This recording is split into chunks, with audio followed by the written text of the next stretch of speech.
Hoy, dali. Ba't ka nandito sa tambayan namin, ha? Ha? Eh, pwesto namin to eh. Ba't ka nandito? Oo nga. Pwede umalis ka na dito sa akin. Umalis ka na! Umalis ka na! Dito, ha? Maraming kailangan nyo sa tambayan namin. Tambay na nga tayo dito. Oh, Brad! Nandito na naman yung sumbongerong nerd! Kasabay mo talaga yung ginawa sa akin, Ha? Bakit, ha? Ha? Ano ba? Ha? Magsusumbong ka pa ba? Ha? Papagalitan kami dahil sa iyo. Ano ba? Bugin na natin to! Bugin na natin to! Huwag ka na dito, kasaya pa.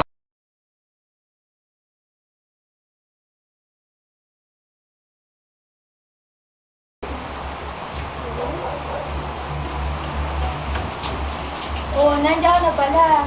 May pagkain na doon sa lamesa, kumain ka na.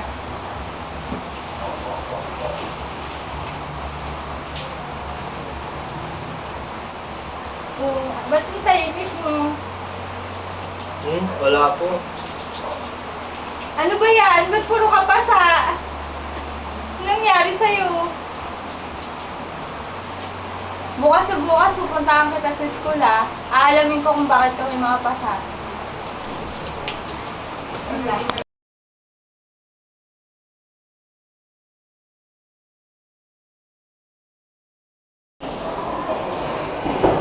Coming! Good morning, sir. Yes, good morning. May I help you? Tanong ko lang, ako po yung sister ni Marvin Antonio. May gusto lang po ako reklamo na may uuwi po yung kapatid ko, gusto siya pasahan.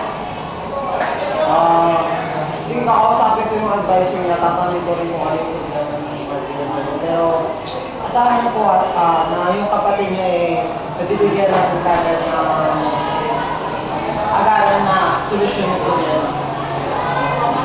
Maraming salamat. Yun lang.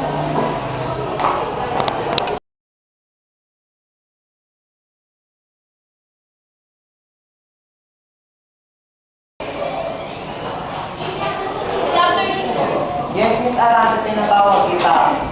For some reasons, dahil may nagreklamo sa akin na estudyante mo si estudyante mo na si Mr. Marvin Antonio ay binubuli daw ng kapwa ng estudyante. Ay, sir, ito lang naman yung mga kalalang kaaway na magkukulit.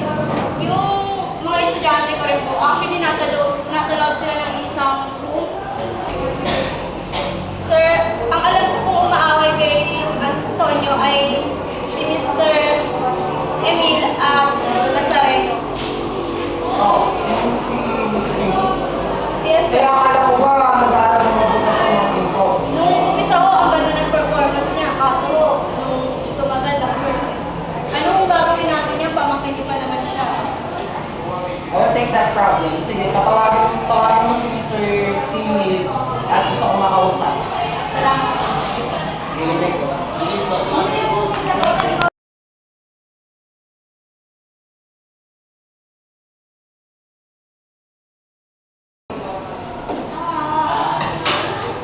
Siyempre,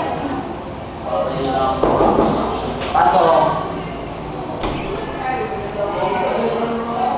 Bakit, Uncle? Patawag niyo naman. Maupo ka. Ano naman kung narinig ko tungkol sa inyo na binubuli mo daw si Marvin? Walang katotohanan yun, Uncle. Ano ka ba? Huwag kang maniniwala doon. Eh, paano mo masasabi dahil na pumunta dito atin na ito yung reklamo sa estudyante at ikaw yun? Hindi na po ako yun, Uncle. Baka ako ibang grupo lang yun na pag... I will suspend you in my class. Ano ba o hindi? Hindi po talaga ako yun. Siguraduhin mo lang dahil sa susunod na nalalaman ko dahil susumbong ka sa mga magulang mo pag nalaman ko may kasalanan ko talaga sa pakikwento nito. Sige, you may go now. Sabi ko sa inyo, no, wala talaga akong problema. Yes, sure.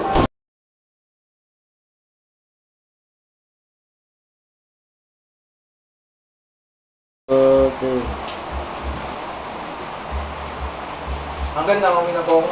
Okay, siya ka na pala. So, totoo nga yung narinig ko sa eskwela na ikaw nga ang gumawa at nagbully kay Mr. Marvin na estudyante ni Miss Arante sa klase nyo.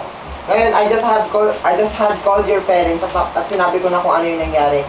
Ngayon, suspended ka sa class for 6 months at hindi ka makakapasok ngayon. Pero uncle, nagawa ko lang naman po yun para hindi ko naman po sinasadyang gawin yung ginawa ko dun sa classmate ko. Email, ang mga estudyante, ang kapwa mo estudyante, ang kapwa natin tao, hindi pinagtitripan.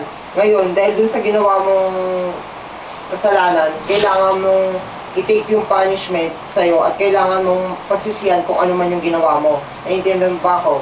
Sige po, uncle. Sige.